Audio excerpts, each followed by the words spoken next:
Good morning. Well, it's been a while since I was on here, so I wanted to just pop on and share some thoughts.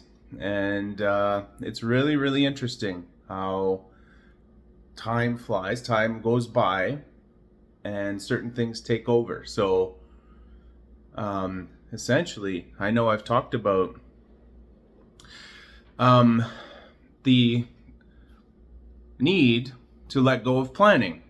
And I think I know personally, and probably the world needs a little bit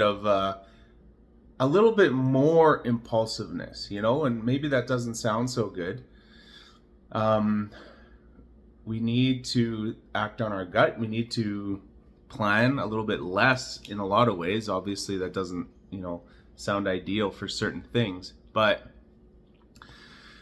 um, sometimes I overplan, I overthink, and I know somebody out there probably feels the same way. So thought I would pop on, hit record, and share these thoughts.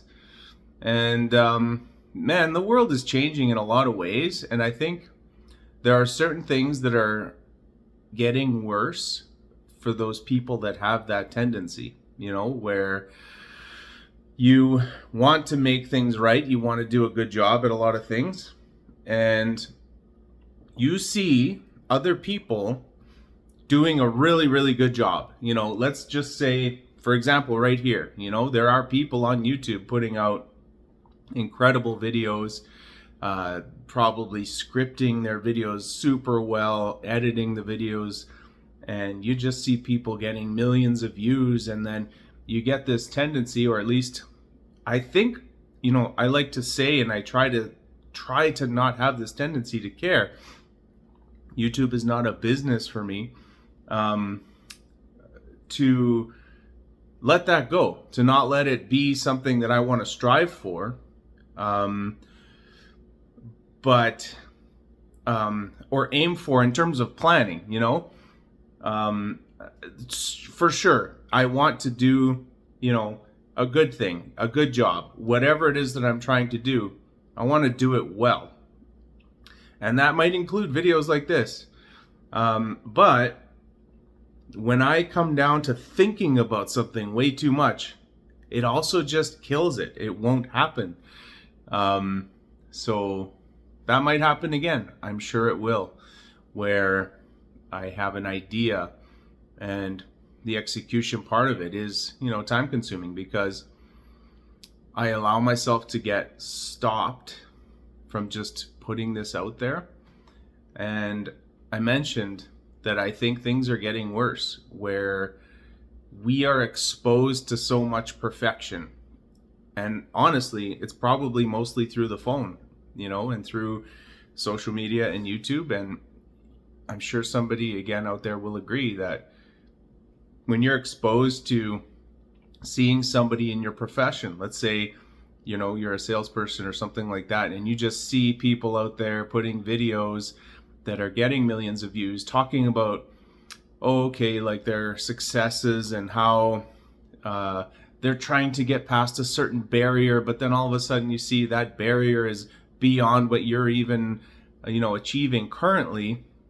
And that does have this tendency to just make you feel down about yourself.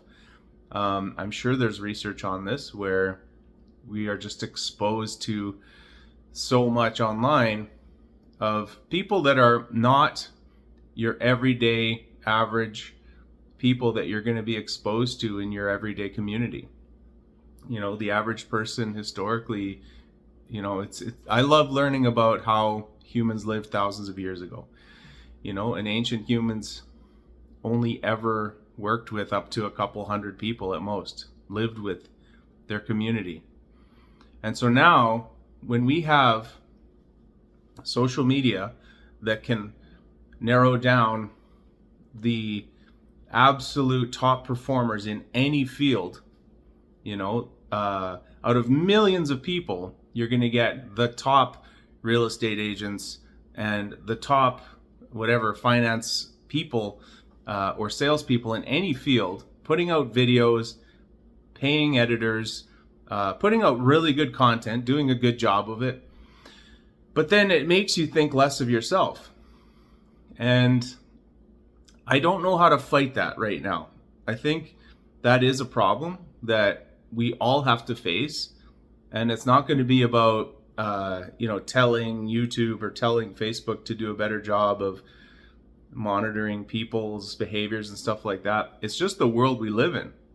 And we have to have the mental means to realize and recognize that this is the reality of that person's life. That person is, let's say, a content creator, or this person is a professional video maker, or content creator, right? You use the term, whatever term you want, influencer. But we have to learn to suppress that, I think. And when I think of our kids and young people just figuring out social media, it is not the same world that it was even just a few years ago or 10 years ago. Algorithms are so perfected now to find the things that will grab your attention and keep you. And it seems to be some of the most extreme feelings and tendencies that we have, where fear, obviously, we know is a big one. We're captured and captivated by fear and something that might harm us, or something we're missing out on. And that captures people. So I don't see companies taking that away because it works, right? Every business that exists in this phone ecosystem is there to capture attention. And I realize that, I'm just playing into it right now by putting a video out there. But the reality is we do need to recognize it and pay attention to it. So I started this by saying I have to find ways to cut away the planning and the perfectionism, because I do think that's harmful. I don't think that I will get to a point where I don't want a team of editors. I don't want, a whole ecosystem to build videos and to create content for this. But really, just putting a video out like a journal can be a helpful thing. I think others should do that. So anyway, this morning, I was thinking a lot about the process of evolution, right? And of course, everybody knows how life evolves, where, there's survival of the fittest, and then the genes get passed on, and then the next generation is just that much more capable of surviving and passing on their genes. So this, obviously, over millions of years. Excuse me, I just had to sneeze there. Pause. So evolution is over millions of years, this process of life perfecting itself, right? And I think that happens with technology and in business, in business, in the business world. You have 20 restaurants out in the neighborhood. Some of them fail. They go out of business because, make a list of reasons, right? Too many expenses, food wasn't good enough, couldn't attract customers, location. So the ones that survive, okay, great. They do better and they do better. And then new restaurants show up. Do they take business away from the existing businesses? If they do, does that mean the existing businesses decline? That's evolution right there, in a sense. And so technology today and the apps that we use, our phones that really just started off as a tool to make phone calls and to have conversations with people, are now devices that, through a process of evolution, we all have multiple apps, dozens and dozens of apps on our phone, including social media and other things like news apps. And all of them are just designed to do a little bit better and better and better every day at capturing our attention. So think about that. You have so many apps on your phone. Which ones are giving you little notifications? which one is trying to ping you. And that includes your email, right? Your email is trying to capture your attention and maybe show you ads, maybe show you content that you don't know is sponsored or is sponsored.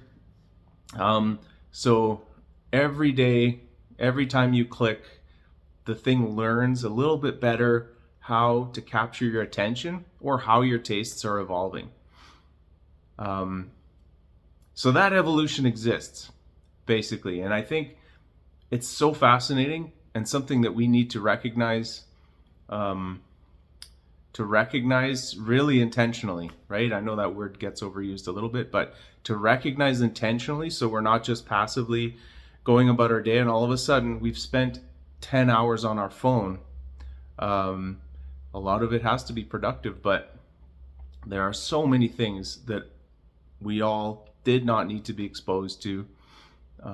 We did not need to scroll past hundreds of random images that have nothing to do with the original intention of social media.